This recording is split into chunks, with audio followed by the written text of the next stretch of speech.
Good morning, good afternoon, good evening, ladies and gentlemen.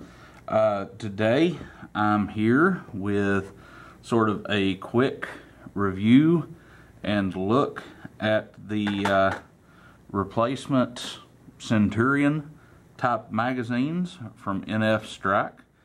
They sent me a little sticker to go with my order. These came out just a short while ago. I've not seen anybody really talk about them too much. A few people have mentioned them. But I went ahead and I bought 5 total. However, I don't have a Centurion. So I can't really tell you how they work for a Centurion. But I have a couple of things that are better than a Centurion. First, got the Buzz-B Air Warriors Air Max Boss, which is sort of their version of the Magnus. Comes with a 3-round clip magazine. And this magazine, it fits a little bit roughly. In there, it takes a little bit of finagling to get it in, but it does fit. It will close on it. And I've got a few Nerf Megas and some Buzz-B Suction Cup Megas here. I'm going to do me a La-Ti-Da mag.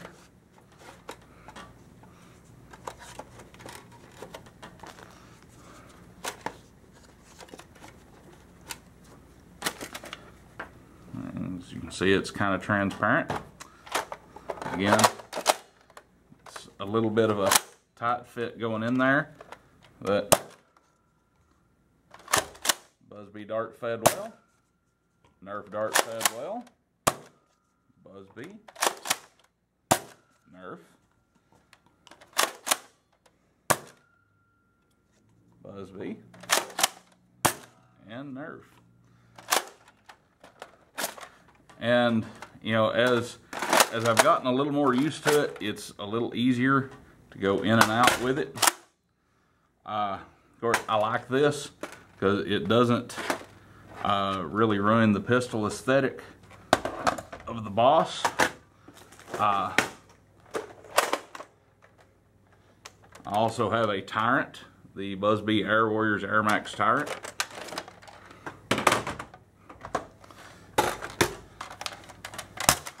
This right here was my whole intention of getting a Tyrant. Put that 12 dart mag in the Boss and run it like the little beast that it is. These haven't been upgraded at all. I can tell you, probably don't want to use this 3-round mag in the Tyrant, because the Tyrant's mag well, this will set just inside of that mag well, and it can be a little hectic to get out of there. I did that one time, thought I wasn't going to get it out. I had to shake the blaster quite profusely to finally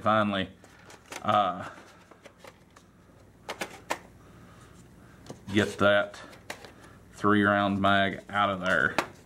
Alright, I'll load this up again, stagger it a little bit.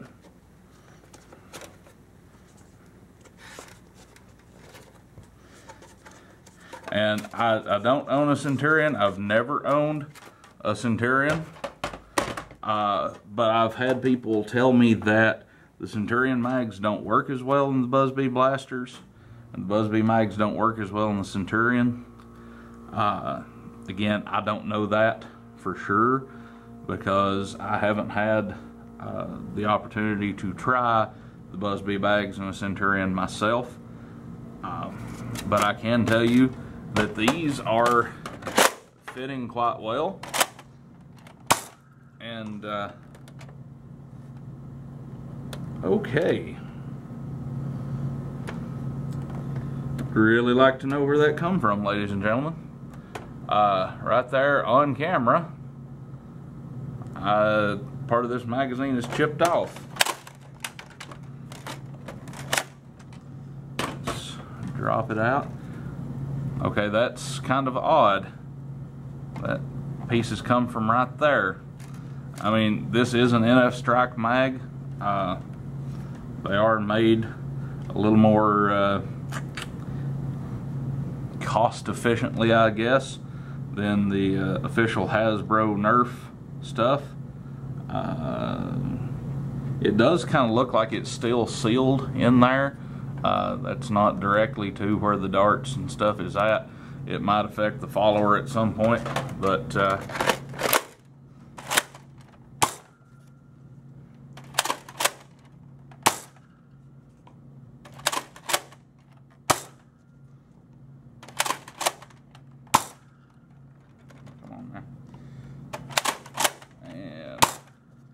dart. As you can see, these magazines work fine in these Busby blasters. I really hate that has chipped like it has, but you know, I've just been fiddling with them today, so you know, it's not seen a lot of hard use. It's not been aside from while it was being shipped to me, it's not been thrown, kicked, knocked, beat, misused in any way. So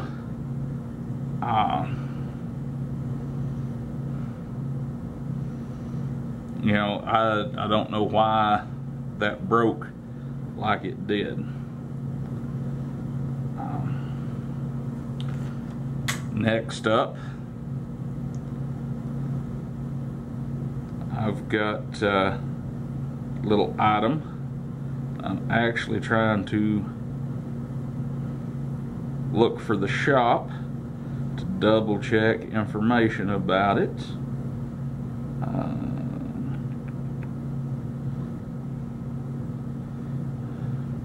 Yeah, I'm not currently seeing any information on there. But the next little thing I'm going to share with you guys, I just got in the mail today from a pre-order. Comes from our friends at SilverFox Industries. It was SilverFoxIndustries.shop. They have an Etsy shop if you want to check them out on Etsy. He makes some things. I just ordered a hammer and trigger combo for a couple of Sweet Revenges that I'm working on. But he's a card, thank you for pre-ordering our shirt. I pre-ordered and I get a little coupon code there. And he's thanked me for an order. And it comes with washing instructions. And some of you may have seen this shirt. Wacom did a preview of it.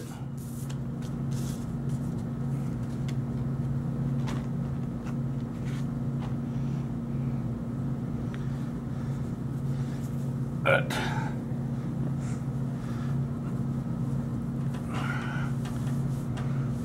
war, what is it good for?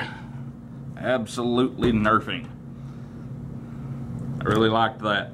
And they had this in big man sizes when I got in on the pre-order.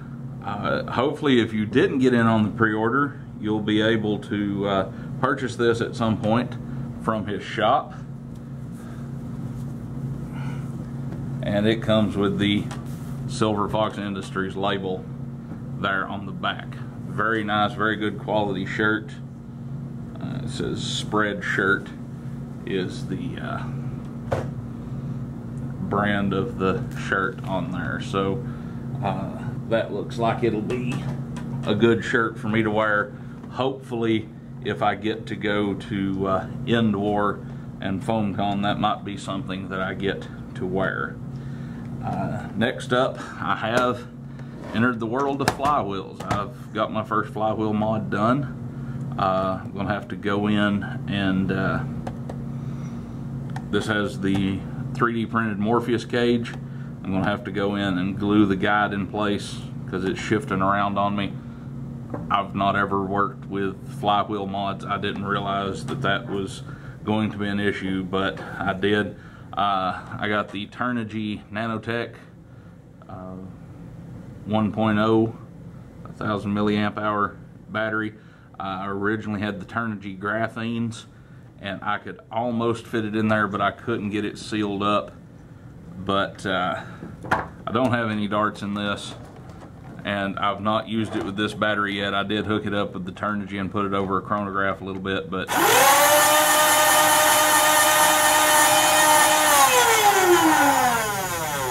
oh, those me shells sound so beautiful.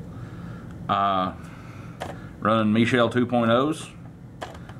Again, 3D printed Morpheus cage that I picked up from Foam Freaks, and running out of darts Instatanto wheels. So I've got, you know, some things from Foam Blast, some things from Foam Freaks, and some things from out of darts in this blaster.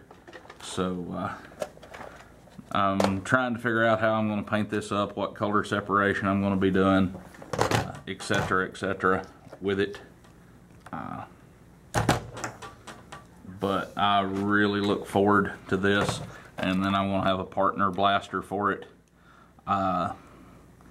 So I may run dual rapid reds. As you, I'm a big guy, but I have small to medium-ish hands, especially for my size. I'm over 6 feet tall, well over 300 pounds, but I've got relatively small hands for my size. But as you can see, the rapid red grip fits me pretty well. And I've ordered me a couple of pieces from Biggs NZ to replace these and run. But I'm going to have to probably go in and hollow out battery door on this to get everything completed. But this is a handy little blaster. You can drop a 12 in there. It's got a pretty low profile. It's a slightly lower profile than a Strife has. You pop a 6 in there, and it's got about as low profile as a strong arm or hammer shot. I like this. I've got a couple of Strife builds coming up that I'm hoping to get into and get some different options out there for myself. But just getting into Flywheel modding and the electronics and everything, I'm kind of interested to see how it all goes. But I've got a Fearless Fire on my modding table right now that I'm trying to work on. It's shaping up just the way everything's laid out in it. It may be a little bit more than what I originally bargained for with it. It doesn't look horrible. It's not complicated. It's nothing like it's full auto or 3 switches or anything like that. It's just laid out a little bit differently. But I've got a Fearless Fire that I'm going to drop a couple of Fang revamps in, and I've got a 3D printed cage and Instatanto wheels for it. I'm hoping to make it sing, and possibly use it as a primary and a couple of rapid reds as backups for it or something. Just an idea I'm toying with. But that's sort of a quick update. I will probably drop another video in a couple of days. I've got a couple of packages that I'm sending out to some gentlemen. Meant to get that in the mail today, and trying to get other errands done. Kind of missed it, and I want to get those packages in the mail and then release the video so that the video will hit around the time they get the packages. One of them I think might watch my channel, the other one I don't think does just yet, but you know, be keeping an eye out for that video coming up in a few days. And hope you all have a good evening, morning, afternoon, whatever it is, wherever you are, and keep flinging foam.